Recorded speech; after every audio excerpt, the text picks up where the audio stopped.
Hi, my name is Candace Miller, and I am a nurse practitioner student at Weber State University. And I just wanted to hop on and take a quick second to talk to you and kind of educate you about the menstrual phase that occurs during your uterine cycle. So, menstruation or having a period, it's a normal and healthy part of growing up with people that have a uterus. The menstrual phase itself is the first part of the menstrual cycle, and it marks the beginning of a new cycle. During this phase, blood and tissue from the lining of the uterus leave the body through the vagina. And then understanding this phase is important. It helps with tracking fertility, recognizing what's normal, what's abnormal, if you have any abnormal bleeding, and just kind of supporting the overall reproductive health. And just by paying attention to these changes, people can better understand their bodies, and know when to seek medical help if something doesn't seem right. So the menstrual phase typically lasts from 3 to 7 days. It can vary from person to person. It is the shortest phase of the menstrual cycle compared to other phases. But even though it's just a few days, it does mark the beginning of a new cycle and does play a very important role in resetting the body for the next chance at pregnancy. So understanding how long the phase lasts and kind of how it fits into the overall, like the full cycle, which is typically about 28 days, but can vary as well, can help us track our periods and notice if there is anything irregular. So menstruation is controlled by hormones, which are just chemical messengers in the body. So this graph that you can see here is good for showing hormonal changes that occur, but it does cover the entire menstrual cycle and not just the menstrual phase, which is what we are talking about today. So we're just going to focus on the beginning of the graph. So during the menstrual phase, there are several important hormones shifts to help start a new cycle. So if you look at the blue line, it says estradiol, which is just like the primary, and the most active type of estrogen in the menstruating woman. But estrogen is at its lowest during this phase. So low estrogen levels is kind of what helps trigger that shredding of the uterine lining. Um, sorry. The progesterone, which is that red line that you see, it's also low. So this drop signals the end of the previous cycle and allows the lining of the uterus to break down and leave the body. And then the FSH, which is that pink line, you can kind of see that it does kind of have it does start to slightly rise. This allows it to send signals to the ovaries to begin maturing new follicles, which contain eggs for pregnancies for the next phase of the cycle. So these hormone changes work together to reset the reproductive system and get it ready for the next cycle. So during the menstrual phase, the uterus sheds its lining, which is the endometrium, which just leaves the body through the vagina as the menstrual blood. This happens because of the hormonal changes like the estrogen and the progesterone levels dropping, which signals that like there's not a pregnancy that is occurring. Meanwhile, in the ovaries, there are several follicles that begin to develop, even though only one will likely mature fully to the next phase. This early follicle development is triggered by the rising levels of the FSH hormone.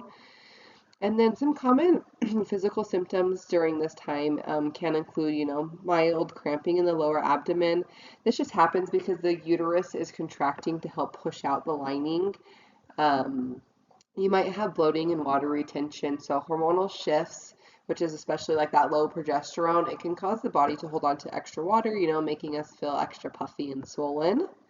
And then you might also get breast tenderness. So changes in the hormonal levels, especially that drop in the estrogen and progesterone, it can just make our breast tissue feel sore or sensitive.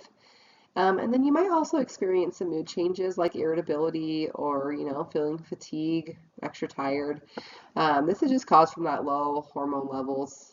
It can kind of affect our brain chemicals like the serotonin in our brain, which just influences our mood and our energy. All of these symptoms are normal. They're usually not a cause for any concern. They're just signs that the body's responding to the hormonal changes during our cycles. You can do gentle physical activities like walking or yoga. Those kind of help reduce some of the cramping. You can put heat packs on. And just going outside and taking a walk can also help improve your mood during your period. So if you do have any symptoms that are severe or that they start to interfere with your daily life, please give us a call so we can chat with you about it, okay? So understanding the menstrual phase is an important part of maintaining reproductive health.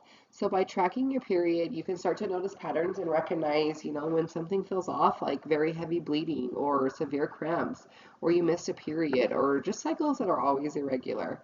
Because these could be a sign of, certain conditions like hormonal imbalances or just some reproductive disorders like PCOS. Um, the menstrual phase also gives helpful clues about your fertility. A regular period often means that the reproductive system is working as it should, while irregular or absent periods, it just might signal some issues with ovulation that might need to be looked at in the future. And then being aware of what's normal for your body helps you know when to ask for help. So this kind of knowledge, it empowers you to take care of your health now and in your future. So if I were explaining the menstrual phase to a teenager like you, which is what I'm doing, I'd begin, with simple language, like, oh, once a month your body gets rid of the lining of the uterus to the vagina. That's what your period is. It's a normal part of growing up. It means your body is working the way it should. I would avoid overly medical language unless they ask for more detail, and I check in to see what they did already know or what they have learned from friends, family, or even social media. This helps correct any myths or misunderstandings that they may have. I'd also normalize the common symptoms like the cramps that we talked about, the mood swings, the bloatingness, and just kind of emphasize that everyone's experience is different. Some people feel fine, others have a tougher time, but both are normal. And then to help manage their periods, I'd share practical tips. So I will give you a handout of all these as well. So, tracking your cycle using a calendar or an app is always a great thing. Using the heat packs or light movements for cramps. Eating balanced meals, staying hydrated, getting rest, not being afraid to ask for help if symptoms are severe. And then finally, I just empower them by sharing, trusted age-appropriate resources like kidshealth.org. They have the Mayo Clinic Teen Health. Planned Parenthood has a whole bunch of information on their pages. I'd let them know that like learning about their body is a form of self-care and it's not something to be embarrassed about. So I will go ahead and I'll give you a handout of all of these resources and tips as well.